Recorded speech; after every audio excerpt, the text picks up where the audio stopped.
성경 말씀 창세기 21장 8절에서 21절까지의 말씀입니다. 같이 읽겠습니다.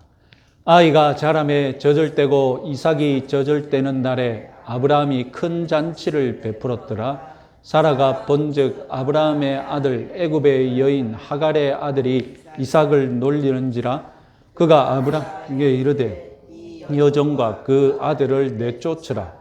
이 종의 아들은 내 아들 이삭과 함께 기업을 얻지 못하리라 하므로 아브라함이 그의 아들로 말미암아 그 일이 매우 근심이 되었더니 하나님이 아브라함에게 이르시되 내 아이나 내 여종으로 말미암아 근심하지 말라. 사라가 내게 이런 말을 다 들으라. 이삭에게서 나는 자라야 내 시라 부를 것임이니라. 그러나 여종의 아들도 내 시니 내가 그로 한 민족을 이루게 하리라 하신지라. 아브라함이 아침에 일찍이 일어나 떡과 물 한 가죽 부대를 가져다가 하갈의 어깨에 메어주고 그 아이를 데리고 가게 하니 하갈이 나가서 브엘세바 광야에서 방황하더니 가죽 부대에 물이 떨어진지라. 그 자식을 관목 덤불 아래에 두고 이르되 아이가 죽는 것을 참아보지 못하겠다 하고 화살 한바탕 거리 떨어져 아주 앉아 바라보며 소리내어 우니 하나님이 그 어린 아이의 소리를 들으셨으므로 하나님의 사자가 하늘에서부터 하갈을 불러 이르시되 하갈아 무슨 일이냐 두려워하지 말라. 하나님이 저기 있는 아이의 소리를 들으셨나니 일어나 아이를 일으켜 내 손으로 붙들라. 그가 큰 민족을 이루게 하리라 하시니라. 하나님이 하갈의 눈을 밝히셨으므로 샘물을 보고 가서 가죽 부대에 물을 채워다가 그 아이에게 마시게 하였더라.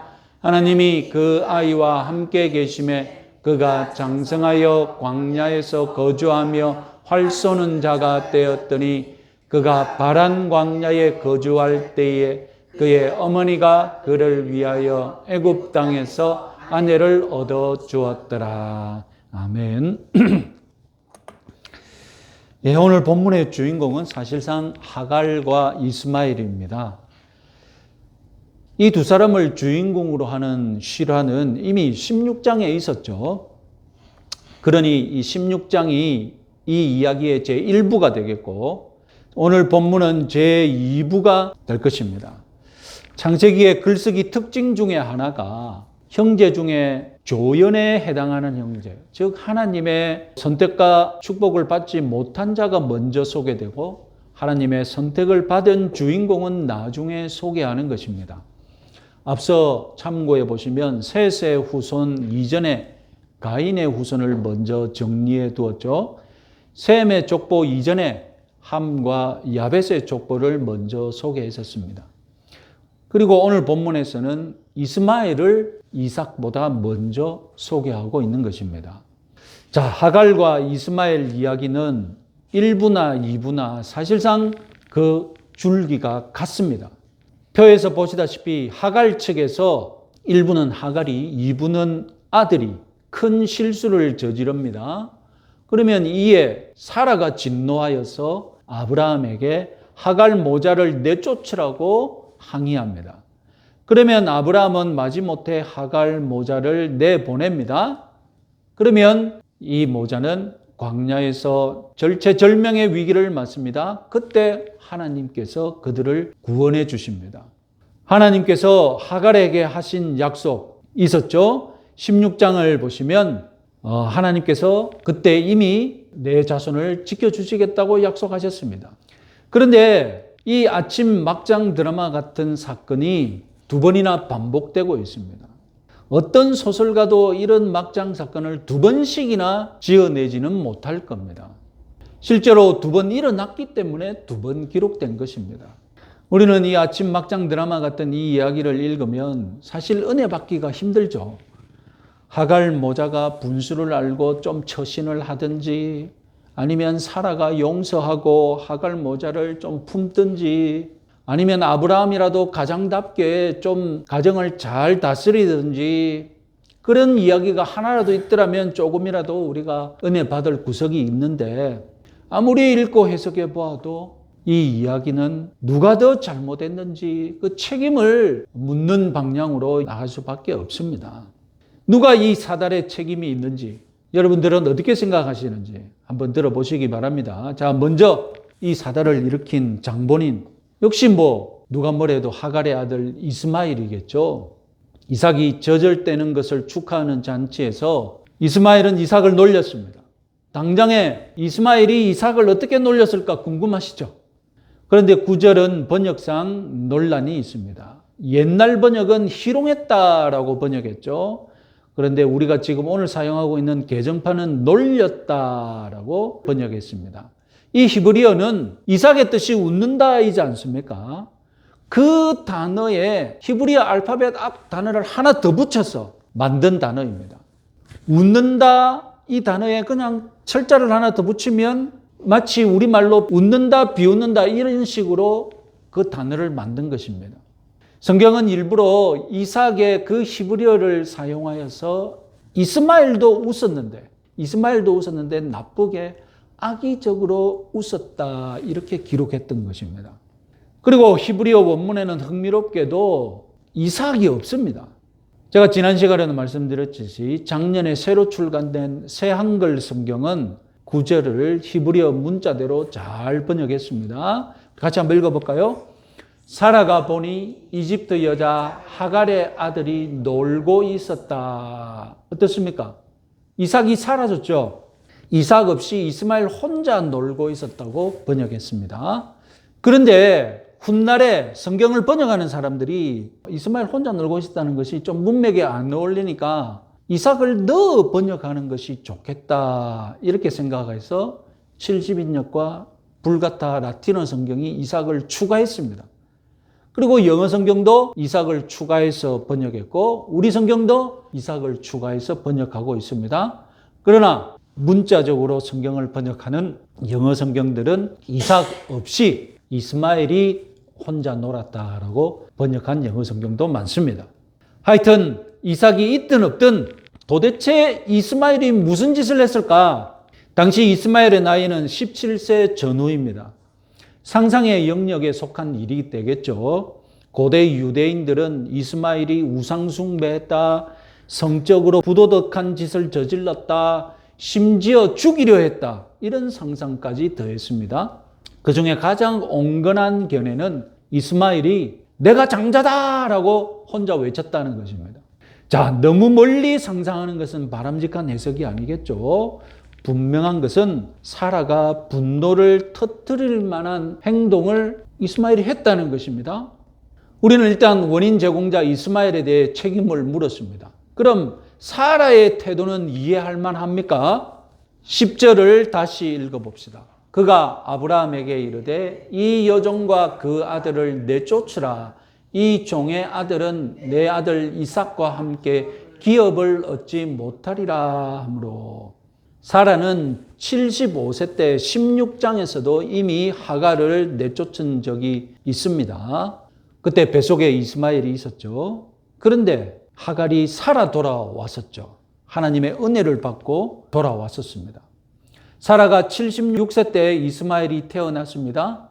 그리고 사라가 89세 때, 아브라함은 99세 때 하나님께, 아브라함이 이런 말을 했죠. 17장 18절 말씀, 하나님이 이에 하나님께 아뢰되, 아브라함이 이에 하나님께 아뢰되 이스마엘이나 하나님 앞에 살기를 원하나이다. 겉보기에 이스마엘이 하나님의 선택을 받은 것 같고 아브라함의 상속자처럼 10수년을 그렇게 살아왔던 겁니다. 여러분, 약 15년 동안 하갈에 대한 사라의 마음이 어땠을까요? 미움이 풀어져서 하갈하고 잘 지냈을까요? 아니면 아들이 없는 자신의 처지를 한탄하면서 하갈에 대한 미움을 계속 가지고 있었을까요? 사라의 마음을 알려주는 단 하나의 단서가 우리 성경 본문에 있습니다.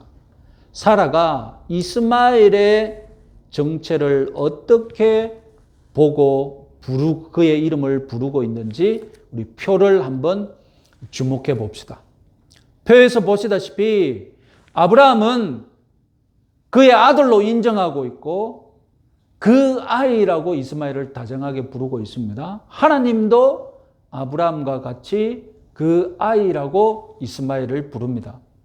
사라는 어떻게 부를까요? 사라는 하갈의 아들이라고 부르고 종의 아들이라고 부릅니다. 자기 여종의 아들이라고 부르는 겁니다. 거기까지 이스마엘을 인정한 것이지 더도 덜도 인정하지 않았던 겁니다.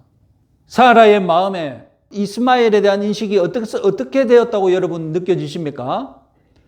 이스마엘은 단지 자기 여종이 낳은 아들에 지나지 않는다는 것입니다. 왠지 아브라함의 아들인 것마저도 인정하지 않으려는 마음이 있는 것 같지 않습니까?